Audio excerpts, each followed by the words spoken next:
दोस्तों नमस्कार। मैं आपके बीच में उपस्थित हूं संविधान के अगले कड़ी को लेकर, और मैं एक श्रृंखला स्टार्ट किया हूं जिसका स्लोगन है संविधान एक समझ।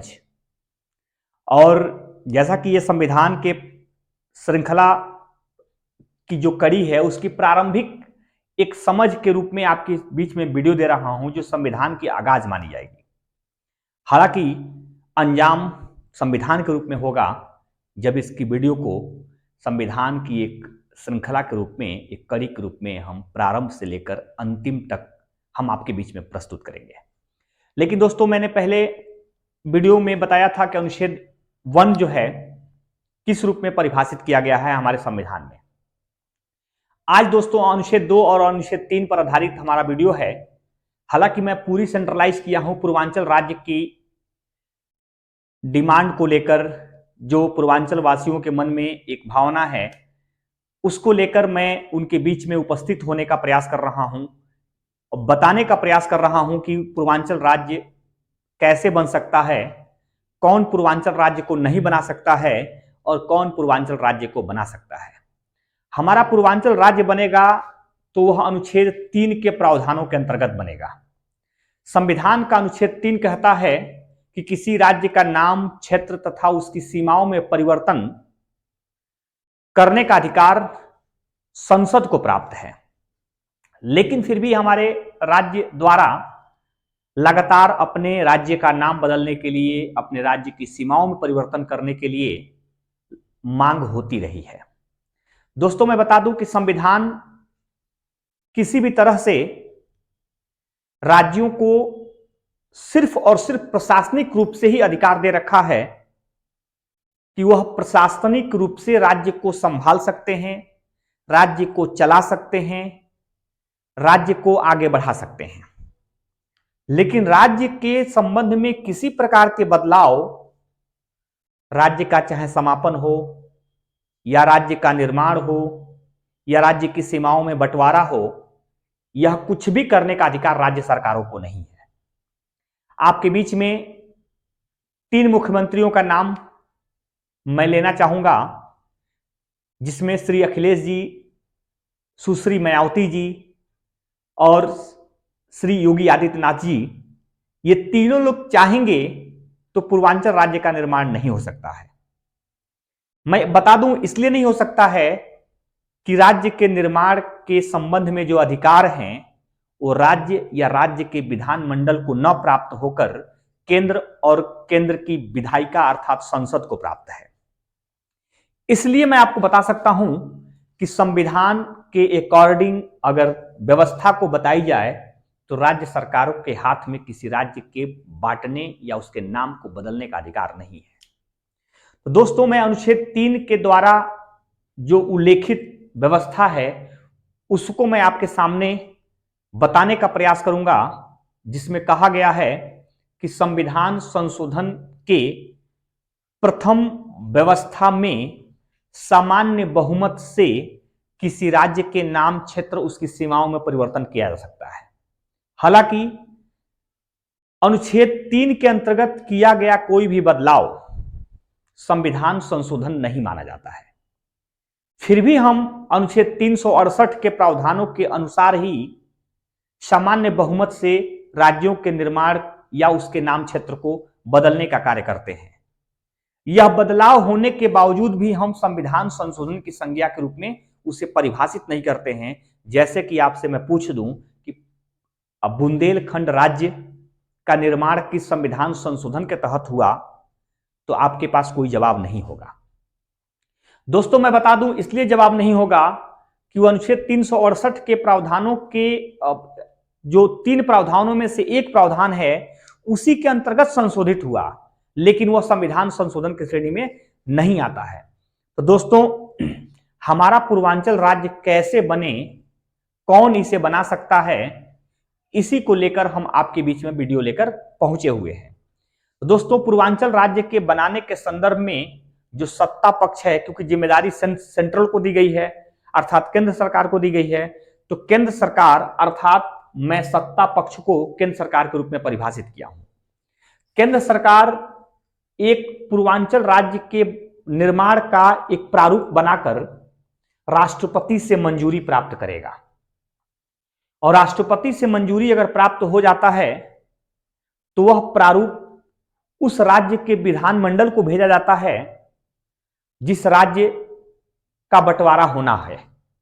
तो दोस्तों, पूर्वांचल उत्तर प्रदेश में है, तो फिर उत्तर प्रदेश विधानमंडल के पास वह प्रारूप आएगा, यह बताने के लिए, यह जताने के लिए कि आपके राज्य का बंटवारा हो रहा है, आपकी उसमें क्या मंजूरी है। तो दोस्तों, मैं राष्ट्रपति के मंजूरी, मैं यह भी बता दूं आपको कि किसी भी प्रस्ताव को लाने से पूर्व राष्ट्रपति की मंजूरी आवश्यक है। तो दोस्तों, राष्ट्रपति की मंजूरी के बाद इसे विधानमंडल में भेजा जाएगा। जैसा कि आप सबको मालूम है कि राज्य इकाई के अंतर्गत जो कानून बनाने का अधिकार है वो राज्य में विधानमंडल संभालती है। तो विधानमंडल के पास जब भेजा जाएगा वह प्रस्ताव, तो विधानमंडल के पास 3 अधिकार होते हैं। मैं इन तीनों अधिकारों का उल्लेख किया हूं। पहला अधिकार है कि विधानमंडल मंजूरी दे सकता है। दोस्तों, विधानमंडल मंजूरी दे सकता है, पहला इसमें हम कॉलम लिखे हैं, अर्थात विधानमंडल चाहे तो राज्य के बंटवारे को मंजूरी दे सकता है। दूसरा, विधानमंडल के पास ऑप्शन होता है कि नामंजूर कर सकता है, अर्थात उस बंटवारे को मना कर सकता है, नामंजूर कर सकता है। तीसरा कह रहा है कि जवाब नहीं दे सकता है, मींस कि बंटवारे के संबंध में जो प्रस्ताव राज्य सरकारों के पास भेजा गया है, राज्य विधानमंडल के पास भेजा गया है, उस पर कोई जवाब नहीं दे सकता है। लेकिन दोस्तों, जब यह राष्ट्रपति द्वारा राज्य विधानमंडल को भेजा जाता है तो एक निश्चित समय सीमा देकर भेजा जाता है कि उस समय सीमा के भीतर ही आप अपनी मंजूरी दें या नामंजूरी को बताएं। तो जब कोई जवाब नहीं दे सकता है विधानमंडल, तो वह समय सीमा जैसे ही समाप्त होगा वैसे ही उसे राष्ट्रपति जी संसद को भेज सकते हैं।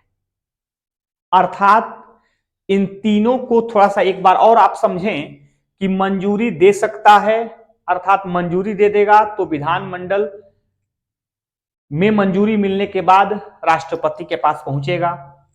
नामंजूर कर देगा तो भी राष्ट्रपति चाहेंगे तो संसद को भेज सकते हैं, और कोई जवाब नहीं देगा तो भी राष्ट्रपति चाहेंगे तो संसद को भेज सकते हैं। अर्थात राज्य के निर्माण में राज्य विधानमंडल की कोई बड़ी भूमिका नजर नहीं आ रही है। तो दोस्तों, उसके बाद हम संसद के पास जब वो प्रस्ताव भेज दिया गया राष्ट्रपति के माध्यम से, तो संसद अनुच्छेद 3 के प्रावधानों के अंतर्गत उस प्रस्ताव को सामान्य बहुमत से पारित करेगा। दोस्तों, सामान्य बहुमत उसे कहते हैं कि संसद के किसी भी सदन में उपस्थित सांसदों के 50% अर्थात बहुमत से पारित विधेयक को सामान्य बहुमत से पारित विधेयक कहा जाता है।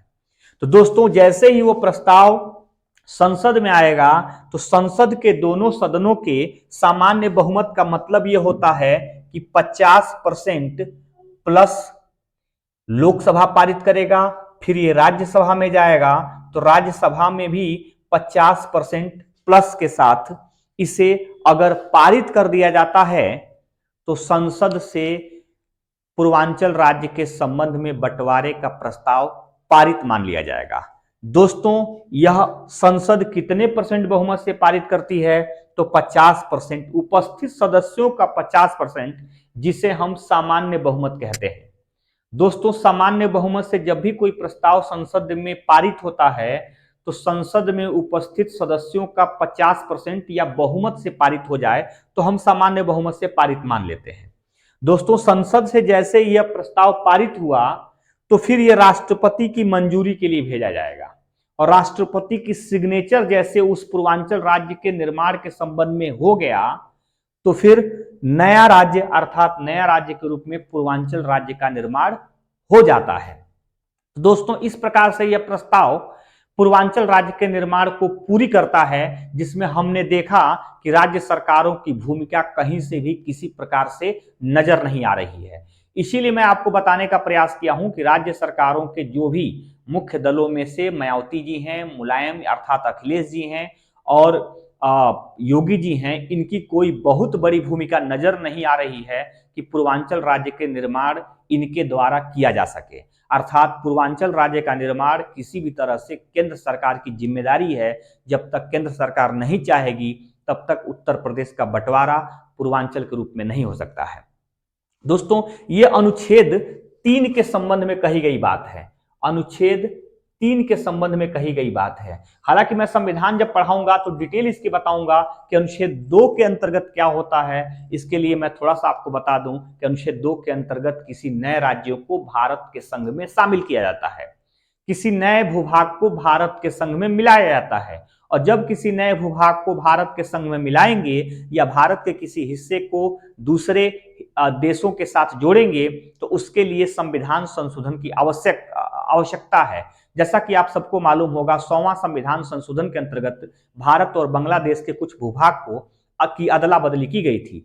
तो अनुच्छेद 2 के तहत किया गया राज्य के संबंध में कोई भी बदलाव संविधान संशोधन माना जाता है, जबकि अनुच्छेद 3 के तहत किया गया राज्य के संबंध में कोई बदलाव संविधान संशोधन नहीं माना जाता है। तो दोस्तों, ये संविधान की समझ के अंतर्गत मैंने पूर्वांचल पे ही फोकस करते हुए ये वीडियो को बनाने का प्रयास किया है, जिससे आपको ये मालूम चल गया कि भारत में राज्यों का निर्माण कैसे हो सकता है, किसके अंतर्गत हो सकता है, कौन कौन से स्टेप को आगे बढ़ाते हुए किया जा सकता है। तो दोस्तों, आपको वीडियो कैसा लगा, हमें अगला वीडियो संविधान की समझ के अंतर्गत कैसा बनाना है, इसके लिए आपके कमेंट की आवश्यकता है। हम उम्मीद करेंगे कि आप अगला वीडियो किस पर चाहते हैं संविधान की समझ के अंतर्गत, हमें जरूर से बताइएगा और हमारे वीडियो को लाइक करके बताइए कि आपको वीडियो कैसा लगा। दोस्तों, हम आगे के वीडियो आपको देखने के लिए बहुत बहुत धन्यवाद दोस्तों, बहुत बहुत थैंक यू।